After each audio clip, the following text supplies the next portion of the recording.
perform. Um, it's just recently that I started, having this feeling that this long name is not a burden anymore. Because I remember, I think it was in 2017, summer, I was going to perform, play a recital. So the lady that was to introduce me on stage came and said, "How do you say your first name?" And I said, "Echezonachukwu." And she said, "Can I say E?" To which I replied, "No." You have to learn. And she did.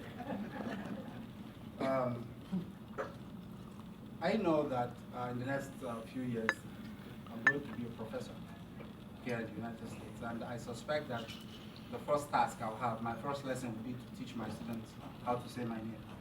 And the progress of that class will depend on the success of that teaching. So you don't want to have a professor whose name you can't say. The title of my book is Chrysanthemums for Wide-Eyed Ghosts. There has to be something with long words and long words. But it's okay. After this time, maybe we'll stop. Other books will have something short. I'll read from my collection tonight, but before then, I would like to read two poems by contemporary French poets whose work I find really fascinating. I'll be reading the work of Jonathan Moyer and, of course, Maria Barros. The first is titled "The Parisian Chimney Sweep Knows the Night."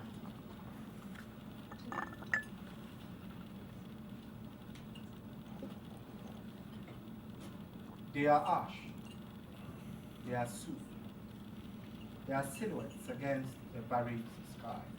The chimney sweeps of Paris dated themselves into a clean extinction. Coal, fire, and wood are easy to digitalize in a fireplace generating no warmth, embers and smoke that blackens brick. Gin fell off the roof and was turned into cinders 3 days later. The rest showed up just to smoke and drop cigarette ash on his grave.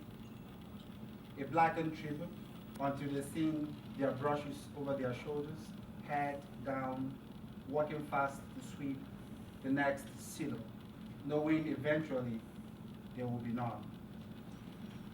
The old pros need oxygen machines to help them breathe. The young face their extinction with the indifference of those who stutter into the next position. Their black calling leaves them unfazed to the vagaries of weather and even death. This is no longer the job of orphans and poor young boys. Although a few reckless young dusters will break dance on a rooftop. Only the wealthy, the old, and the curators know they exist. They do it because the greatness of Paris is viewed from its rooftops, and that life at best is a black and white photo.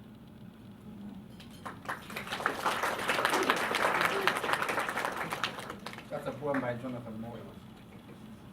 I'll read another one by Linda Maria Barrow.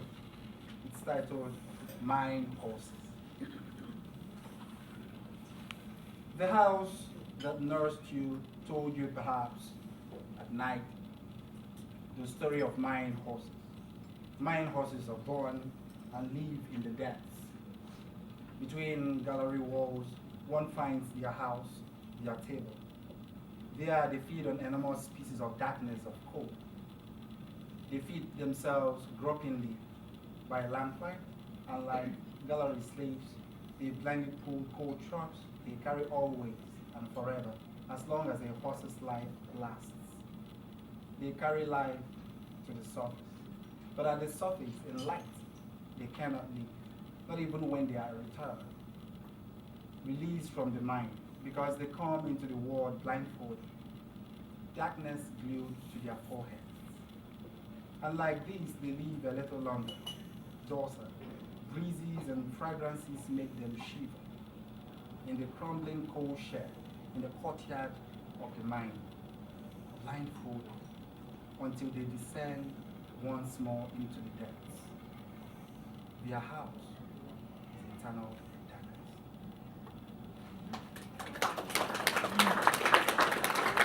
Thank you.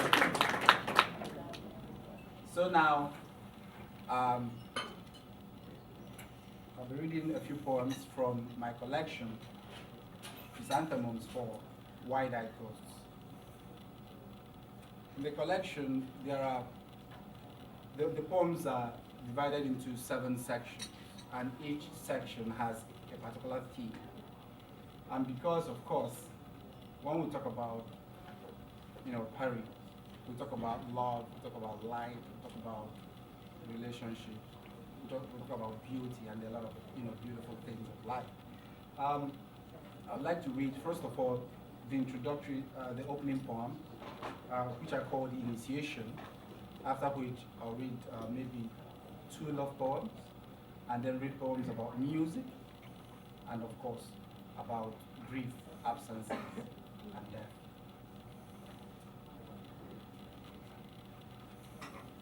The first poem is titled The Initiation. Entry. With your hands in your pockets, you walked into the room and lights went up. You've come on your own accord. Your voice roared and doors locked behind you. On your knees, another voice ordered. You knelt and closed your eyes as Mozart's Requiem in D minor filled the room. Ah, those rose red to your hearing knocked off the air you once breathed. The tales that taught you magic, the ones you dreamt to usurp, the taste of wines that built your bones. That night, you drank a new wine served in a skull with sauce. A new bond was born. Each vow was sealed with a thumbprint in a basket of torn papers and spilled inks. Exits, lights on. You opened your eyes and the requiem resumed. Nothing remained the same. In the midst of those who formed that arc, your new self came on a tray of books and pens. You became a slave to every written word. When you left the room, tales hung over your head and followed you everywhere. You must be a writer.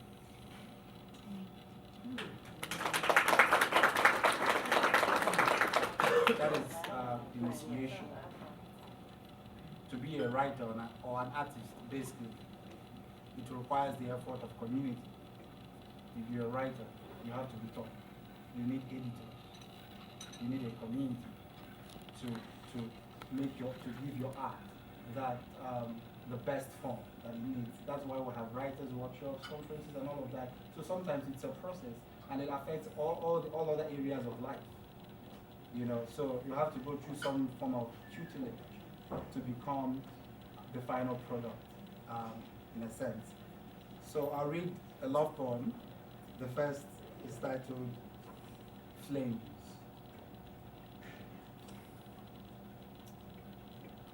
Strumming chords and wiping tears on New Year's Eve, I was left to wonder if heartbreak is a long-awaited prophecy or the 11th commandment. I sang the first hymn and watched you close your eyes, shaking your head like you would if I were a sauce served cold on a Sunday noon. I am not the mathematician who loves to find X when his whiskey is waiting, cubes melting in yellow. I have been your intoxicant, associate professor of whiskey and wine. I drink and pour myself another until I'm a river. This is how stories drown me. Sip me, if you please, but slowly. Do you remember the spark in our first kiss? I know how fire burns with water. We made it happen on Lover's Day after we left a note at the doorknob saying, busy right now, come back later. So no one knocked on our door. There is no song greater than the fire that burns on water, tickling tongues and tendons, eternal fire and flames. We stood on the flames to peep into heaven, to ask a blue-eyed angel at the gates of light if angels sing R&B or rap, if Jesus owned a baroque trumpet or classical guitar, if X2 is served on arrival. To search your eyes is to play a game of numbers, counting backwards and asking God to raise the dead again.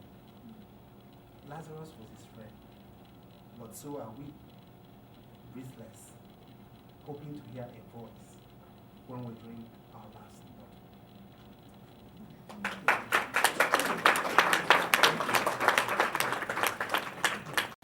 This poem is titled The Blind Pianist. There is a blind pianist who plays all night in my street's only bar. His coat smells of tobacco and history. Black is the color of the tunes that announce his blindness. He attracts pity and little coins too. Some nights are cruel to him, while some share a bottle of beer or two. This night, his hoarse voice brings a lady's lost love alive. There is love in every lost melody, every lost dream, every lost smile, every lost handshake and lost wings. Kindness hides in his voice and in the movement of his fingers on the keys. There's a touch that can strum any lady's guitars. This night, blandness lost its grip over romance, over music, over beauty, over attraction that hides behind the walls of soulful song. This night, love, music, and good are telepathic language.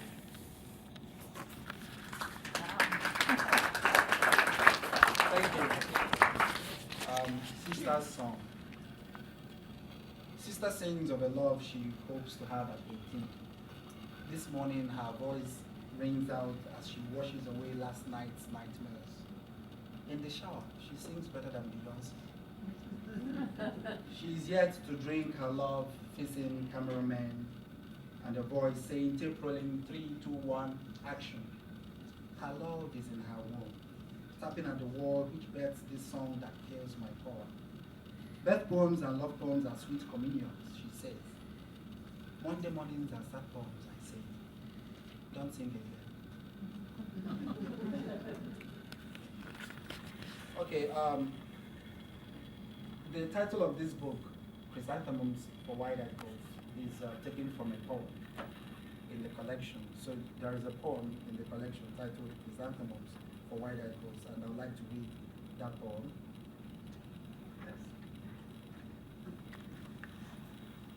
Chrysanthemums for Wide-Eyed Ghosts. What I've not told you is that the man in black is the New West funeral home in town. He was christened only yesterday before his sons shot themselves after seeing a movie about ghosts playing trombones. I learned to say farewell in dialects spoken by exchanging chrysanthemums and listening to Lee's Strong. We are here, heads bowed, vowing to lock our guns when ghosts start singing on TV. So in Mays Landing, I live, there is actually, I don't know how many of you know the St. Vincent de Paul, the cemetery. If you know St. Vincent de Paul, it's a very old Catholic church in Mays Landing, and of course most churches or churches like that have cemeteries. So I wrote a poem titled Living Near St. Vincent de Paul Cemetery. Living near St. Vincent de Paul Cemetery. Living near St. Vincent de Paul Cemetery is hearing your thoughts echoed by ghosts, looking in the mirror and seeing a face you once knew, hearing a church bell and thinking about all the ghosts you could report to God. There are cops here, but they don't arrest ghosts. And there is a white mansion where ghosts trade and party all night in silence, windows knocking against themselves when their DJ plays a bad dirge. Living near St. Vincent de Paul Cemetery is learning to say death, ghost, fear, and solitude in 5 languages. Silence is the legal tender with which they pay their debts and sell off sad memories. There are too many lovers here whose kisses have become sand and bones. I look at Greate and I am reminded of death's beauty. But I am afraid of this beauty, even though I am told it is inevitable. Living near St. Vincent de Paul Cemetery is learning to pay attention to spirit songs, being aware that their conductor can smack your head, and learning to not leave the hall in the middle of a performance. Rap music is for the living, but concertos and canticles are for cemetery citizens who maintain the road that leads to heaven. I have learned to walk out of my dreams when strangers intrude to recount how they don't miss their stay on earth, how fashion is vain, how love is underrated, how maggots are everyone's enemies, how light can be misleading, how humanity is an unending war, and how red wines breed bold loves. There are no seasons in the cemetery, but ghosts honor winter. I have learned that New Jersey's code respects no man, dead or alive. Living near St. Vincent de Paul Cemetery is to see how repainting an old grave could be a song that heals broken hearts. Broken hearts visit this place and live with more tender emotions. A certain ghost who visits my dream in colorless shoes once told me how death can be liberating. But when I told him I would rather be in chains as human, I woke up in sweat to sounds of gunshots, sirens, and people running with their lives in their hands. Living near St. Vincent de Paul Cemetery is being neighbors with a team of magicians and alchemists who enchant you, letting you decipher how an image can quickly turn to nothing. There are nights when moans keep the darkness company, sounding like piano accompaniments to a soprano solo, or ringing softly like Santa's tiny bell on a Christmas morning, and you wonder if ghosts have sex too. There are nights when night itself gets tired of apparitions, waiting for daybreak like corpses surrounding the lodge of a crime suspect. I have learned to observe dogs when they bark at nothing. Sometimes they look back at you to add your voice, but humans who talk to nothing are taken to psychiatrists as patients or regarded as geniuses. To be a genius is to learn how to talk to ghosts, or to be a ghost in disguise. Dead poets whose epitaphs are poorly written knock on doors at 2 a.m., whistling a hymn about Christ's resurrection. Living near St. Vincent de Paul Cemetery is reading poems by Pablo Neruda and imagining the poet as a presidential candidate in a nation where skeletons think, argue too much, and tag love poems on views. There is only one way to upset a stranded ghost. Whistle back when you hear a whistle at night. There are two ways to upset all ghosts. Walk into the cemetery with a bottle of brandy. Read a bad poem at any gravesite in the cemetery.